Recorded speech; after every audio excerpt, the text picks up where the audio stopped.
Today I'll provide you with a lot of updates and tell you a lot of interesting things. To start with, my last video got more views than all other videos. And why? I guess because I used HeyGen avatar in my video. And why is that? Well, because generating video avatars is the last hot thing on the block. People are looking for a lot of tutorials, and when I myself was looking for tutorials, not all of them are available. I mean, not all the tutorials covered all the topics that I was interested in. So, it sparkled in me interest in creating videos about AI. Actually, no, but I would like to share some thoughts about this. Last night I woke up in the middle of the night and thought about the significance of AI, and in particular AI that can generate content, those video avatars and voice avatars, and what you can do with this. This is a little bit scary, but also a little bit cool. And if you are on top of the curve, you will be the one who understands what is happening, how to deal with this whole AI situation, and what to do with this. And you can use it in your advantage. You can also learn how to recognize it, because we will be potentially exposed to different sort of contexts generated by non-humans. And therefore we need to understand what kind of content is generated by human or not. So it's very interesting that 2.5 years ago I did an MBA.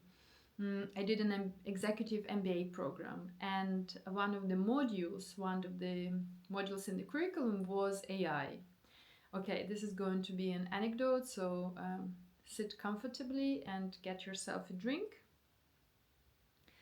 Okay, so just a little introduction about executive MBA.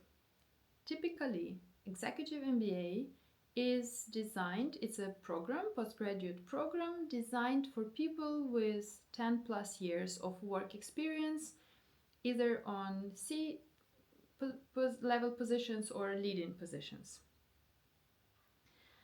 I applied for this program for wrong reasons, and in general, I would not do this again if I had to repeat this experience. I think it was waste of money and particularly time, and I didn't even get close to my objective. So just to give you an idea that you're not going to learn some theoretical and technical stuff, but actually more strategical thinking. Okay, and so on this course we had a module on AI, and according to my humble opinion, we are supposed to treat this course thinking about what kind of strategic decisions a leader should make in the company using AI in general, and how to take this into account when you run a business, how you can benefit from this, what in general, like have SWOT analysis, and try to think in a big picture. To my surprise, during this course we had to learn how to code using a Microsoft whatever no-code software. We had to code an app. My first question was, why the heck do I need to learn how to code if I'm in a leadership role? I would have a team of coders who will do this, of developers. And in general, I want to learn on this course what I need to know in order to give a very good instruction to this team? No, we had to learn code, no code to develop an app, and it was just ridiculous. I had no interest whatsoever. Well, first of all, I was going through chemo, which is another story. I was diagnosed 2 weeks before my program started, and I talked to the director program explaining about my diagnosis and everything else, and I did not know how I would react to chemo. I suggested then that I would start the program, and if I felt particularly bad, I would stop for the time necessary for me to go through chemo and then resume.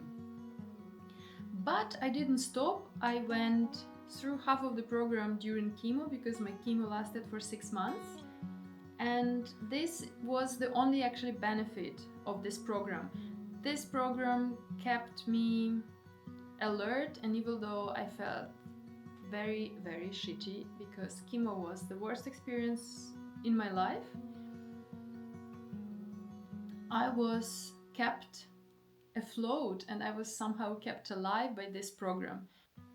During each module, we had both individual and group assignments, and just knowing that I had to write something, I had to produce a piece of work, and I had to read and research about a topic, it gave me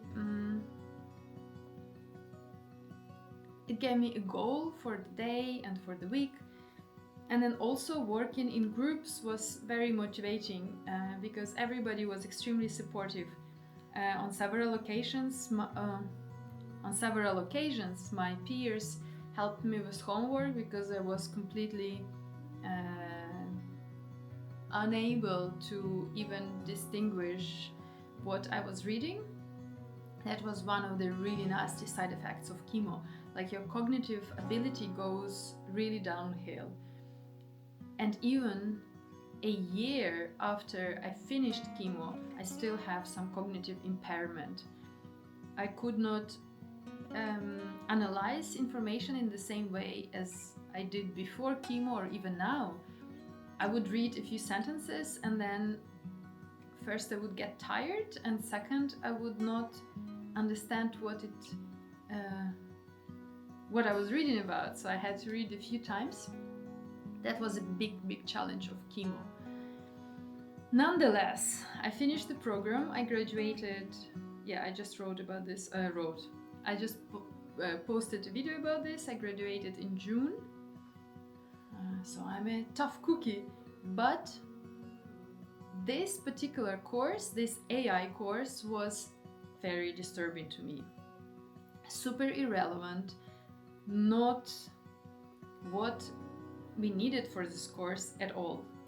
And so this brings me to the point where I woke up last night and I almost wanted to record a video using my avatar and send it to the director of the program, offering me as a teacher for the module AI technology.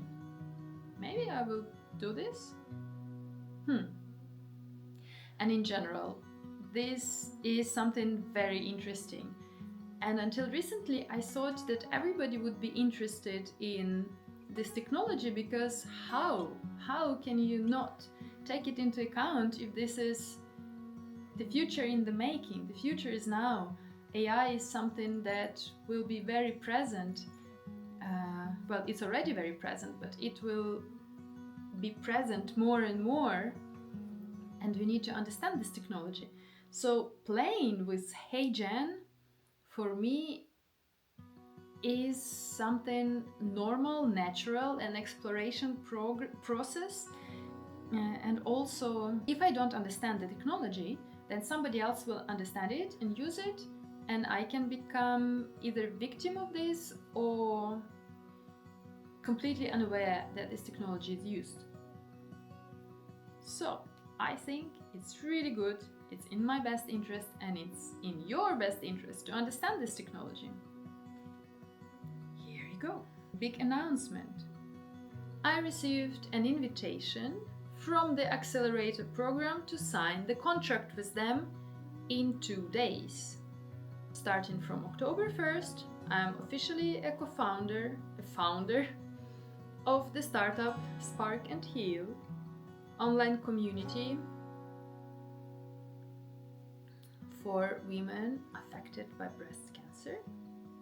And for at least 6 months, I will be working on this project with this program.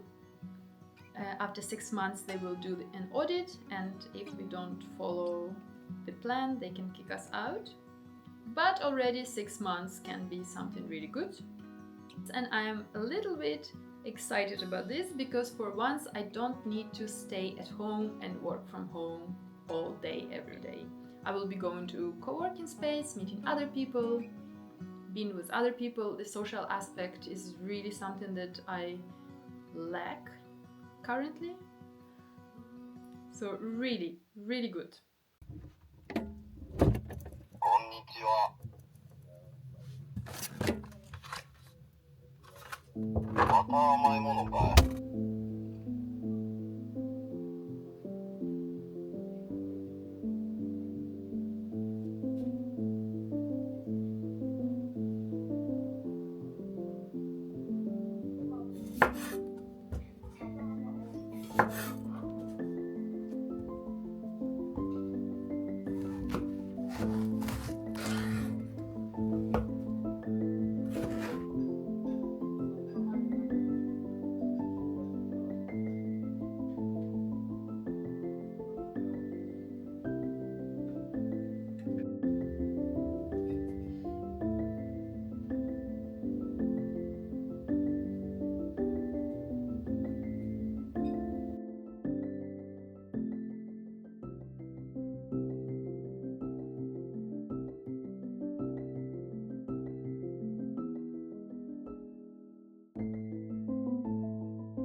A little rant. Today is not an amazing day.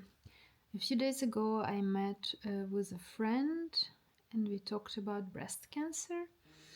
And she mentioned that one of her acquaintances was complaining about hip pain, and after an MRI, they told her that she had metastasized cancer. A few months ago, I had a pinched nerve in my lower back, and I knew it was a pinched nerve, but after this conversation with my friend, I started thinking about this more, and yesterday evening it just hit me, this PTSD, thinking about my lower back problem. It's not even pain, I just feel it when I move in a certain way. And I couldn't sleep last night, and I was thinking that cancer returned. And even more, I've been trying to schedule an MRI for my breast area since March or April, and it's so difficult to do.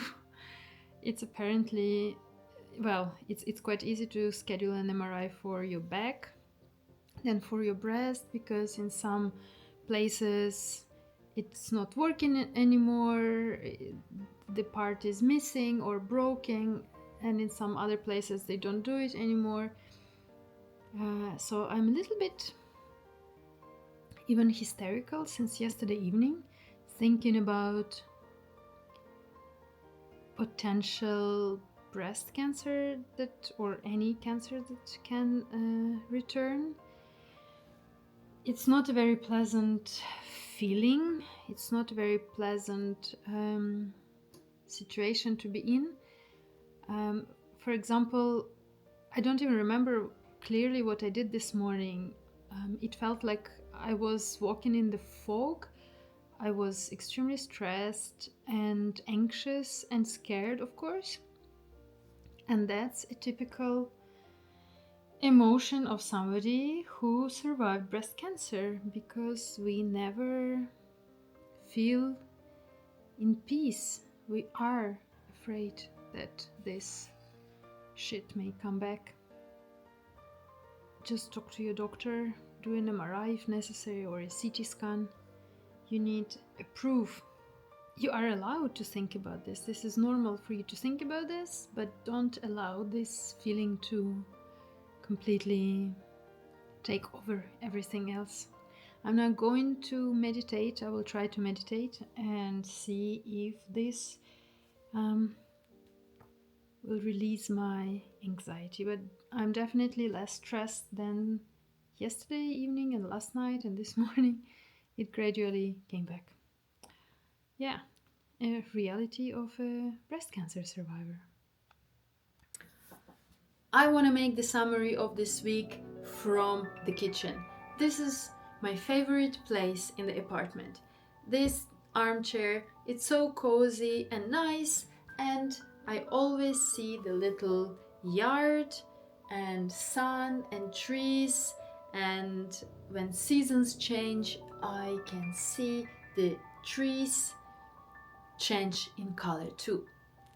So it's a perfect place because here I can eat, I can knit, I can craft, I can read.